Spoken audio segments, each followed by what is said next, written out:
Hey guys, my name is Raman. I'm Carly. We are Sugary Spice. In this video, we want to share how we met and how we ended up where we are today.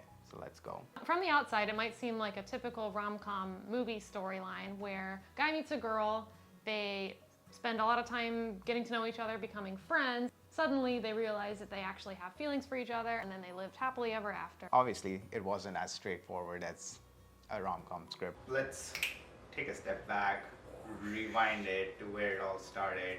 It was Athens, Greece. No. Greece? No. Oh, sorry. It was Athens, Georgia. Right, the state of Georgia. State of Georgia. A little town called Athens. In the middle of nowhere. A couple of weeks before the classes were supposed to start, the university, the program sent out a email list of all the students to everyone. So obviously the first thing you do is stalk everybody to see who they are, what they look like, where they're from. Somebody made a Facebook group, and this was back when Facebook was like relevant, and everybody added themselves to it. People were sharing where they were going to be living, where they were from. Classes hadn't started yet. They were going to start a couple days from that point. And I remember seeing Raman on Tinder, actually. I was just swiping, as you do when you're bored. I remember being on Tinder and seeing Raman, and I was like, hang on, that guy's in my class, but I can't swipe right on him. That'd be weird. We're about to meet in a couple days, so I actually swiped left on him. Biggest mistake of her life. It turned out all right, I guess. It turned out all right. So the next person you swipe left on could end up marrying you, so think before you swipe. So because we only had 22, 23 people in our class, people started to make friends pretty quickly. Friend groups were forming. We ended up making friends with each other. We actually were seat buddies. We would sit together at the same desk every day. Front row nerds. And yeah, we just spent a lot of time together throughout that year, just hanging out, going to parties, going to bars. We also studied. And we studied too. Straight A's. Don't mean to brag. I didn't get straight A's. So fast forward a few months, our graduation date had arrived. My birthday was actually on the same day as our graduation day. I remember people singing happy birthday to you with like all the families and all the students there. Raman left right after graduation. I don't even remember if he said goodbye to anybody.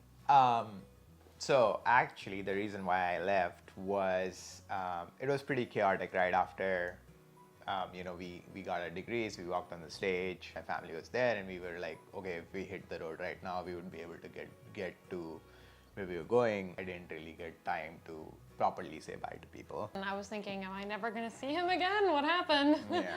I moved to New York City because I got a job there. I remember distinctly being in New York, in the IKEA, shopping for furniture for my new apartment, when I got a text from Raman saying, hey, I think I got a job in New York. I think I'm going to be moving there.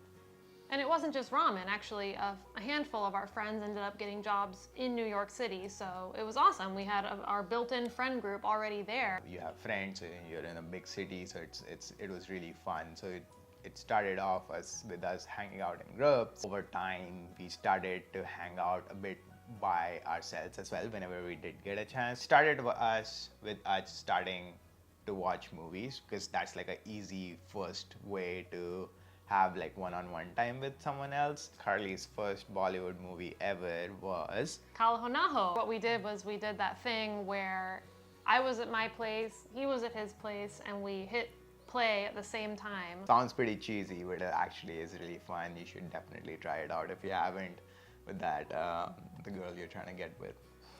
I remember thinking at one point that Rahul was going to be cured and that it was going to intensify the love triangle because Naina and Rohit had already started their relationship. I thought he was going to jump back into it. Of course, as you know, what ended up happening was a little different, and I ended up looking like this. After we were spending some more time one-on-one, I started to develop a little crush. And it was that sort of thing where you think, do I want to risk our friendship, or do I want to just continue things the way they are? Do I say something? Do I don't say something? Will I ruin the friendship? But I think we reached to a point where we couldn't keep it to ourselves. I think both of us had some idea about it, but no one really wanted to open up and say. Eventually we did, and we can make a whole separate video on what happened, how things transpired on that day. So we were obviously super happy at this point, you know, things were going great, but it wasn't without challenges. One of the challenges initially that we faced was my visa situation. So I was on a student visa where I could work for a year, but after that I have to file for another work visa, the H-1B visa, where you have to put your name into a lottery and you may or may not get picked. What happened? I got it. It was kind of a miracle. Like, most people don't get it in like 3 attempts. So the next question was, how do we even make an Indian-American relationship work? At this point, I had pretty much told my parents and my whole family right away that we were in a relationship, because in America, it's pretty normal. You start dating someone and you tell your family pretty early into the relationship, and everybody has this understanding that it might work out, it might also not work out, but I had to learn that that wasn't necessarily the case in Indian culture. Yeah, so it's like, it's very different in India. Obviously, people do not, right away tell their families, parents that they're in a relationship. Even if it's like you're in a relationship with someone who's Indian, take that, multiply it by 1,000 times more difficult, and when you have to tell your parents or your family that you're in an intercultural relationship, you want to be very sure about it. So initially, Carly had, like she said, she had already told her parents, and I had talked to her parents. We had already met once or twice, but I hadn't told my parents right off the bat because I wasn't sure how they were going to react. So I wanted it to simmer a little and first introduce her as a friend and just like introduce her in conversation, and then try to, say that, oh, we hang out more and more as friends. So she becomes like a part of the daily conversations that we're having. Before that happened, it was a little bit of a stressful time because I knew of people who were in intercultural relationships for years before they even told their families that they were together, and sometimes it ended really badly as a result of that. We had multiple conversations where we had to reassure each other that this is okay.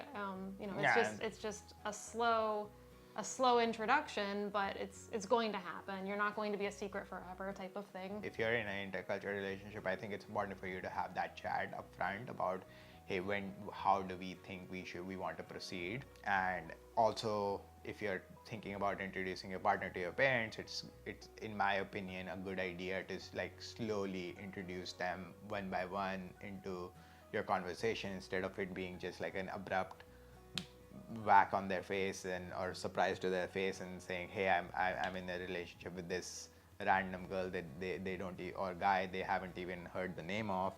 Eventually I did tell my parents after about a year or so. Yeah, I think it was about a year, and for a while I had moments where it was stressful because in American culture it's just different. If someone keeps you in a quote-unquote secret relationship, it's most of the time a red flag, but I trusted Raman that he wasn't doing anything shady. It was truly to make the transition easier for everybody. How did your parents react? When I first told them, they were a little hesitant. They were like, how are you going to do this? You are all the way over there. She's from a different culture. And those were valid concerns if you really think about it. It's like parents are saying that, it is concerning because of, our differences, and we do have differences. We have, and it's very important to acknowledge them. 100%. I think that an intercultural relationship is one of the most beautiful things, and we're so lucky that we live in a time where it's more accepted than it's ever been in the past. But it really, I think it is important to set those expectations and talk to the families, talk to your partner, have those honest conversations, even if they're difficult, to talk about what you expect from your life together, whether that has to do with religion and how you'll raise your children, where you're going to live, what traditions you want to bring into your family in the future. So what we ultimately decided was that we would always just keep an open mind and be respectful of each other's traditions. I like to celebrate all Indian festivals, Diwali, Holi, and my family is pretty religious, so a lot of religious festivals also I'm very into, and she was obviously very open to, celebrating that with us, and obviously goes the other way around, and I'm very open to celebrating Thanksgiving, Christmas, and all the American traditions and festivals. So I think it's a give and take, and it's really beautiful if you think about it, that you're increasing the number of times you're getting to celebrate different things. So yeah, twice as many holidays. Twice the fun. Another question we had to think about was where we're going to live in the long term. Yeah. And the answer to that is we don't necessarily have all the answers at this point.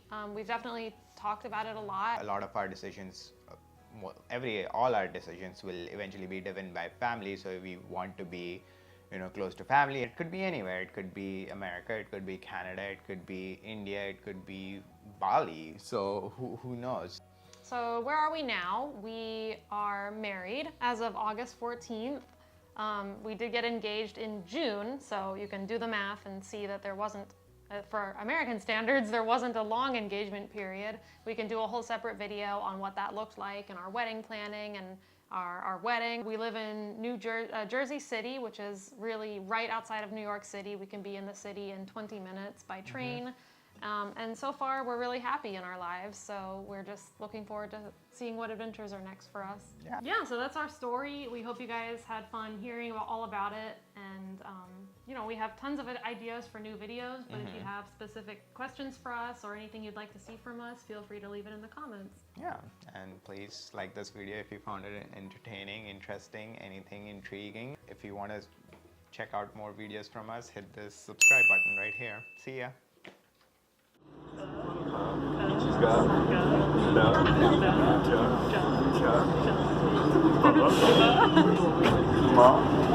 This is the train to Journal Square.